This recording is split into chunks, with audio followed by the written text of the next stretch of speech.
आजानी, ओ आजानी, हाँ साईं इन्हें छाती पई करी, हाँ?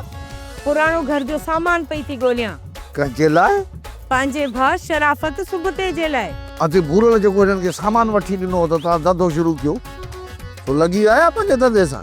ॿियो न त उबतो अंडा वेठो खपाए, सुबुतो कबाड़ीअ जो कमु पियो करे। ॾिसंदासीं घणा ॾींहं असां इहे मोतबरी जो कमु कनि, पर सच ॿुधाए मूंखे थो लॻे बचत वञी खॾ में पए पर अलाह करे जो मूड़ कढनि। कोन पवंदो ख़र्च घाटे में मोआ बात मां गुल उछलाए, मुंहिंजे भाइरनि लाइ गंद पियो थो उछलाई। भले बावर दही भला, अरे आलस टूअन में विझी बाहि ॼण जहिड़ा आहिनि गुड बधी। चङो चङो घटि ॻाल्हाए त वात खे खुंअर न थपे छॾियईं। अरे तूं छा खौर हणंदी आहे?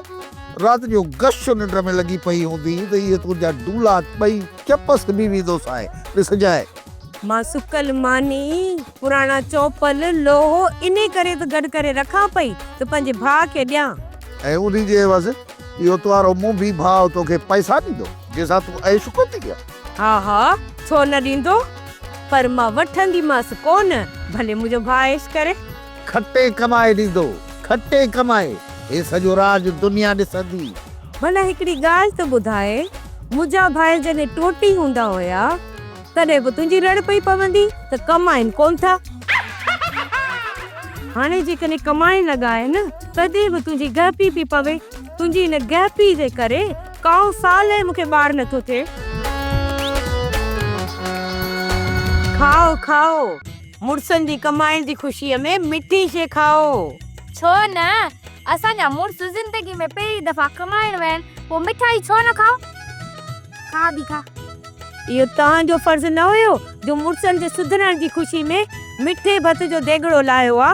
जॾहिं कमाए असांखे पंहिंजी कमाई ते हथ ते आणे ॾींदा न त मिठे देगड़े जे लाइ बि पोइ सोचींदासीं। मन अञा सोचींदो, बाक़ी मिठो भत विराईंदो न। भला असां मिठो भत विरायूं या न विरायूं, इन में तूं जो छा? तूं भाइरनि जी ख़ुशीअ में मिठाई खणी आई, बस एतिरो खोड़ा। असां छा थियूं कयूं इहो तूं असां ते छॾे ॾे।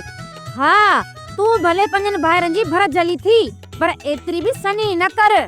ठहियो ठहियो, हाणे घणो थियूं ॻाल्हायो। हाजाणी जो होॾ ते चढ़ी न त तव्हां ॿिन्हिनि जी लोड लाए छॾींदसि। छा मिठाई खणी आई आहियां, ॼण खखर में खड़ो हुयो अथमि। माई जा कम त ॾिसो।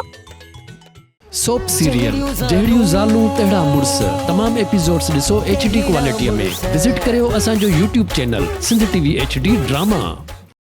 सब्सक्राइब कयो असांजो official YouTube channel Sindh TV HD drama ऐं वधीक अपडेट लाइ बेल आइकन खे क्लिक करियो।